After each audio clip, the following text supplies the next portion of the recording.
BSc part third के छात्र जो कि क्वांटम मैकेनिक्स पेपर फर्स्ट है फिजिक्स का, उसका टॉपिक पढ़ रहे थे हम सेकेंड यूनिट का, particle in one dimensional perfectly rigid box. उसको हमने देखा था इस चित्र के द्वारा कि x इजिकल टू -a/2 और +a/2 तक दो अनंत ऊंचाई की दीवारें हैं, उसके अंदर कोई कण गति करता है तो उसकी गति की समीकरण हमने निकाली थी, और जो कण गति करता है उसके साथ तरंग फलन जो जुड़ा होगा उन दोनों की समीकरण भी हमने साई n और साई m, जहाँ n समफलन और m विषम फलन की स्थिति में दोनों ही हमने निकाले थे। तो इस तरह से आइगन फलन और आइगन मान, ठीक है, वो हम कर चुके हैं इस प्रॉब्लम के लिए। आज हम जो यहाँ पढ़ने जा रहे हैं वो है ये जो ऊर्जा स्तर आए हैं हमारे पास E1, E2, E3, ठीक है, अलग अलग ऊर्जा स्तर जिस दिन हमने निकाले थे ऊर्जा आइगन मान, ठीक है, वो आज हमें बताना है कि वो विविक्त हैं, कि विविक्त ऊर्जा स्तर क्या है, शून्य बिंदु ऊर्जा क्या है, विषम तथा समफलन क्या है, ठीक है ना, आइगन फंक्शन जो है वो सम और विषम क्या होते हैं, और उनकी लांबिकता। ये चार चीज़ें हम यहाँ पढ़ेंगे। किसके लिए? एक विमीय बॉक्स में जो कण गति कर रहा है, जो सिमेट्रिकल है, सममित है, x इजिकल टू 0 के दोनों ओर, है ना, -a/2 और +a/2 दूरी पर दो दीवारें हैं अनंत ऊंचाई की, उस पर हम इसको काउंट कर रहे हैं, ठीक है। तो उस दिन हम निकाल चुके थे कि ऊर्जा का जो आइगन मान है वो, उसका जो सूत्र है वो आप पढ़ चुके हो, वो यहाँ रिपीट करने की ज़रूरत नहीं है। और हमने निकाला था वो En is equal to n² π² h×² 2ma², जहाँ पाई आप जानते हैं 3.14, ठीक है, h×h/2π, जहाँ h प्लांक नियतांक था, और m जो कण गतिशील है उसका द्रव्यमान है, और a उस हमारे पास जो बॉक्स है उसकी चौड़ाई है, x इजिकल टू -a/2 और +a/2, यानी x इजिकल टू 0 के दोनों ओर जो दूरी है, x इजिकल टू टोटल दूरी उसकी कितनी हो गई? a हो गई, तो a उसकी बॉक्स की लंबाई हो गई, ठीक है। अब यहाँ पे हम देखना चाह रहे हैं कि ये जो आइगन मान है n² के समानुपाती हो गया, तो हम E1, E2, E3 जो निकालेंगे वो क्या होंगे? जब E1 होगा तो n इजिकल टू 1 हो गया, तो मान आ जाएगा π² h×² 2ma²।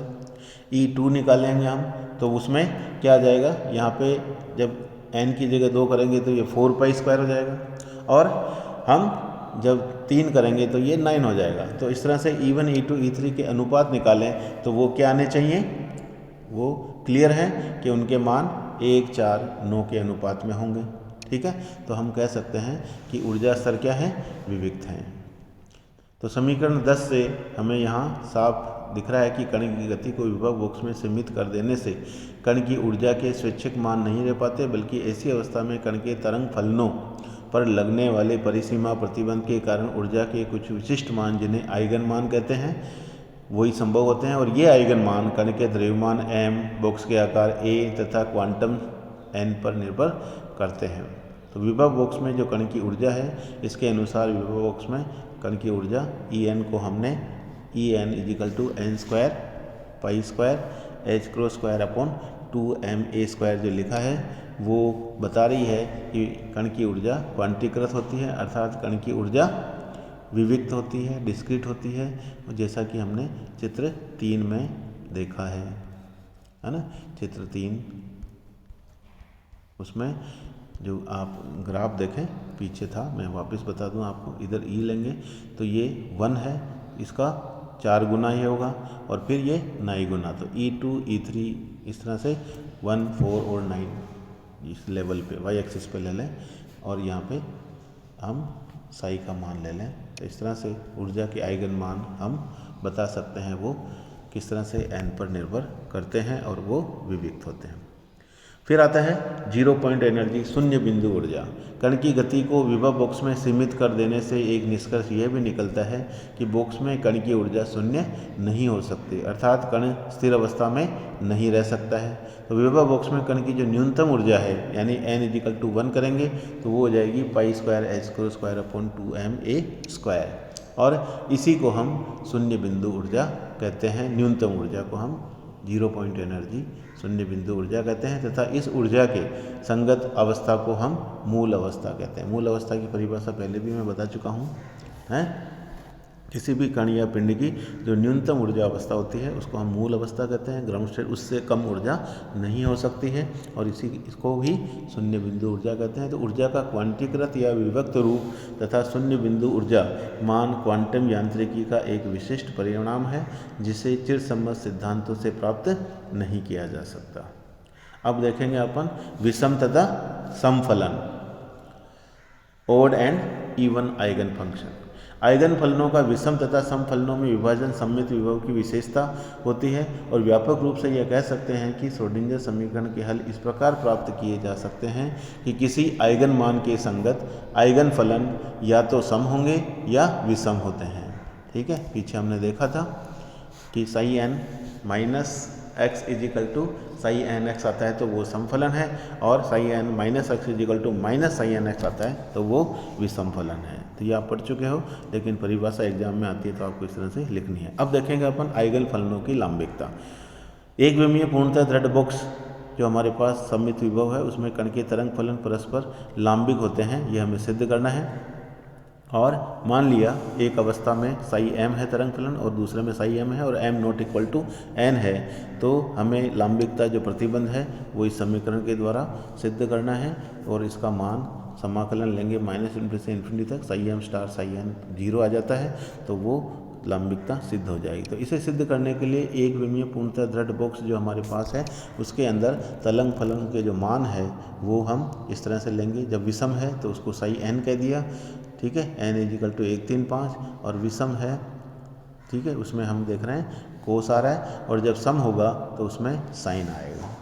ठीक है, अब एन इजिकल टू 1, 3, 5 यानी पहले हम विषम के लिए इसको लेते हैं, तब साई एम और साई स्टार इनका मान आप रख देंगे, साई एन और साई एम स्टार सेम होंगे दोनों, ये कोस स्क्वायर आ जाएगा। ठीक है, तो कोस स्क्वायर नहीं कह सकते हम क्योंकि एम और एम बराबर नहीं है इसलिए ये अलग अलग होंगे। तो ये 2 को अंदर ले लेंगे अपन और जो 2 कोस है कोस बी वाला फॉर्मूला होता है, ठीक है, वो साइन ए प्लस बी अपॉन 2 माइनस ए प्लस साइन ए माइनस बी अपॉन 2 वाला जो फॉर्मूला है वो लगाएंगे तो ये यहाँ पे इस तरह से 2 सूत्र आ जाएंगे और फिर उसका हम समाकलन लेंगे तो कोस का साइन हो जाता है। ठीक है, ये सिंपल सी बात है समाकलन। तो इस तरह से 2 पद हमारे पास आ जाएंगे। ये इंटीग्रेशन है ना, पहले मैं आपको बता दूं ये कोस ए 2 कोस ए कोस बी वाला जो फॉर्मूला है वो क्या होता है, cos b minus a divided by 2 plus cos a plus b divided by 2। ठीक है, वो लेंगे अपन। फिर उसका इंटीग्रेशन आ रहा है तो कोस का हम जानते हैं क्या हो जाता है, साइन हो जाता है। ठीक है, माइनस में और इस तरह से ये साइन आएगा दोनों हमारे पास और ये लिमिट आ जाएगी माइनस ए बाई 2। उसमें फिर अपना पहले अपर लिमिट लिखेंगे फिर लोअर लिमिट लिखेंगे तो 2 बार ये जुड़कर 2 मान आ जाएंगे, इसलिए आगे ये 2 आ गया। ठीक है, तो ये हमारे पास समाकलन आपको समझ में आ गया। इसी तरह से m तथा n विषम संख्या में है, m not equal to m है तो हम यहाँ जो पद आ रहा है हमारे पास पहला ये 0 होगा और ये भी 0 होगा। ठीक है, तो दोनों ही के लिए m और n विषम संख्या हो तो m not equal to n है, इसलिए साइन इनके मान हम जानते हैं पाई बाई 2 का जो गुणक होगा वो 0 होता है, इसलिए ये दोनों 0 हो जाएंगे। दोनों विषम है इसलिए m माइनस एन और m प्लस एन सम हो जाएंगे और पाई बाई 2 का सम गुणज क्या होता है, 0 होता है, इसलिए ये दोनों 0 हो गए, ये दोनों 0 हो गए तो ये ऊपर मान 0 आ गया। इसी तरह से जब हम अपन सम लेंगे n इजिकल टू तो हमारे पास सूत्र में साइन आ जाएगा, साइन वाला सूत्र हम रखेंगे और 2 साइन ए साइन बी वाला फॉर्मूला हम लेंगे तो उसमें कोस ए प्लस बी और कोस ए माइनस बी अपॉन 2 वाला फॉर्मूला लेंगे, फिर उनका समाकलन करेंगे तो कोस का साइन हो जाता है तो ये समाकलन आ गया और फिर वो नीचे m प्लस एन बाई 2 जो भी ए है ये वो भाग आ जाता है और ये लिमिट हो जाती है। तो ये उसका इंटीग्रेशन ये आपको समझ में आ जाना चाहिए। फिर इनकी वैल्यू लेंगे तो यहाँ पे ये एक बार प्लस ए बाई 2 और एक बार माइनस ए बाई 2 करके रखेंगे तो ये 2 आ जाएगा। और यहाँ भी हम देख रहे हैं क्योंकि m तथा n सम संख्याएं हैं इसलिए m माइनस और m प्लस n भी सम होगी और साइन पाई बाई 2 का फिर सम यहाँ देखेंगे तो हमारे पास 0 आ जाएगा। तो ये यहाँ पे फिर प्रूव हो गया इसका मान 0 है। तो Sai m star Sai n dx सम के लिए भी क्या आ गया, 0 आ गया। और एक बार हम दूसरा लेते हैं कि n विषम है तथा m सम है, यानी दोनों में से एक सम और एक विषम हो, उस स्थिति में यहाँ पे एक में कोस आ जाएगा, एक में साइन आ जाएगा, तो 2 sin a cos b वाला फॉर्मूला हम लेंगे। तो वहाँ पे हमारे पास ये एक में sine a plus B by two और sine a minus B by two वाला फॉर्मूला हम लेंगे, फिर उनके समाकलन करेंगे तो साइन का कोस हो जाएगा और ये भी कोस हो जाएगा, और नीचे आप भाग देंगे, फिर अपर लिमिट और लोअर लिमिट रखेंगे तो आगे 2 आ जाएगा। फिर उसी तरह से आप करोगे तो यहाँ पे भी इनके मान 0 आएंगे। तो हम कह सकते हैं जब n विषम तथा सम संख्या है तो उपरोक्त तीनों अवस्थाओं में यह निष्कर्ष निकल सकता है कि साई m तथा साई n हमेशा क्या होते हैं, लंबवत होते हैं, एक दूसरे के लाम्बिक होते हैं, तभी उसका मान 0 आता है। तो ये प्रतिबंध एग्जाम में आ जाए तो आप प्रूव कर सकते हो। धन्यवाद।